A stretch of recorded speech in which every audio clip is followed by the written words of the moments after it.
안녕, 이름으로 알아보자 시간이에요. 오늘 알아볼 귀신은 고스트볼 X의 탄생에서 마지막을 장식할 저주받은 신의 아이 두억신이입니다. 두억신이는 머리에 뿔이 난 거구의 귀신이죠. 두억신이는 인간을 없애려고 하지만 하리와 두리가 가진 고스트볼이 방해가 된다고 생각했죠.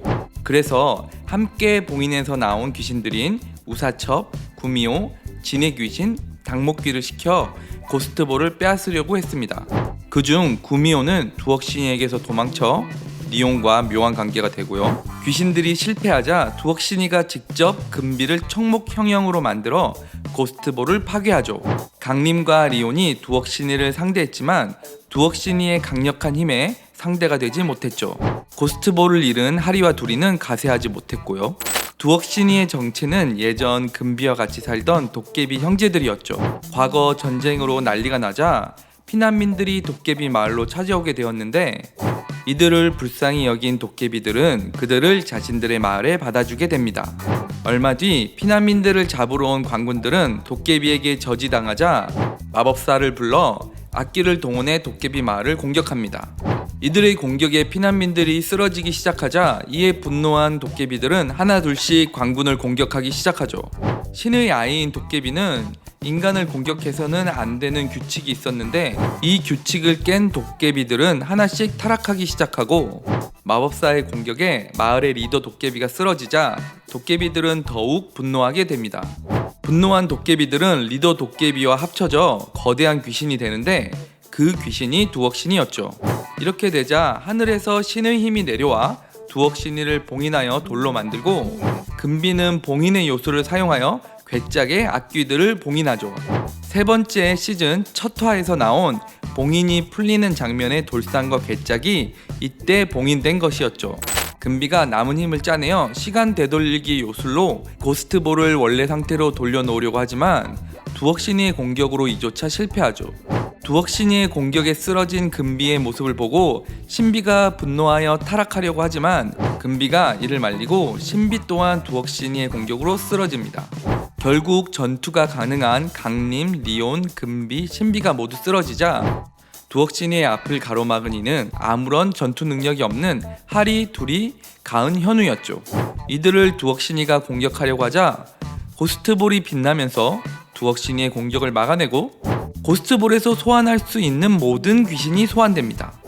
귀신들의 협공에 강력했던 두억신이도 결국 쓰러지고 말죠.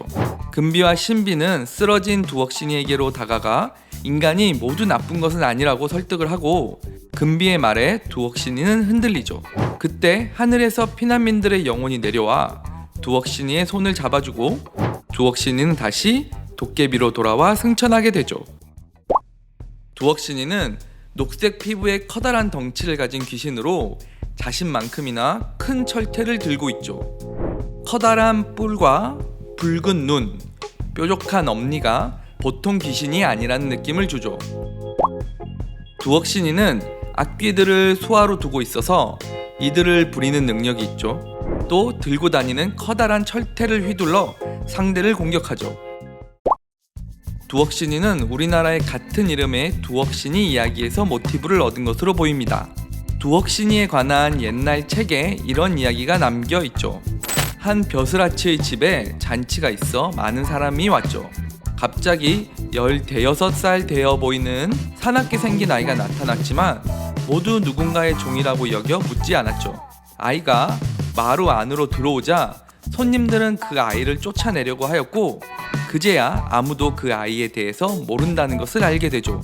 손님들이 화를 내며 그 아이를 끌어내려고 했지만 수십 명의 장정이 끌어내려고 해도 아이는 꿈쩍하지 않았죠.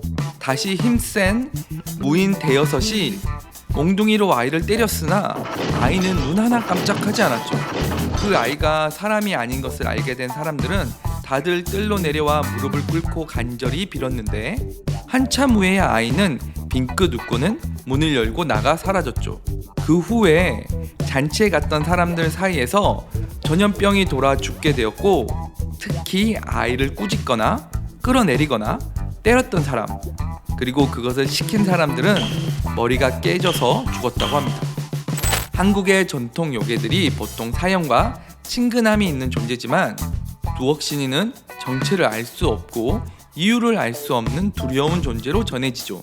하지만 잘 모시면 재산을 얻게 해주기도 하고 아이를 갖게 해주기도 하는 등 불교의 야차 영향을 받은 모습도 보여요. 그래서 그런지 신비 아파트에서의 두억신의 모습은 야차의 일본 버전인 오니와 많이 닮아 있는 것 같습니다.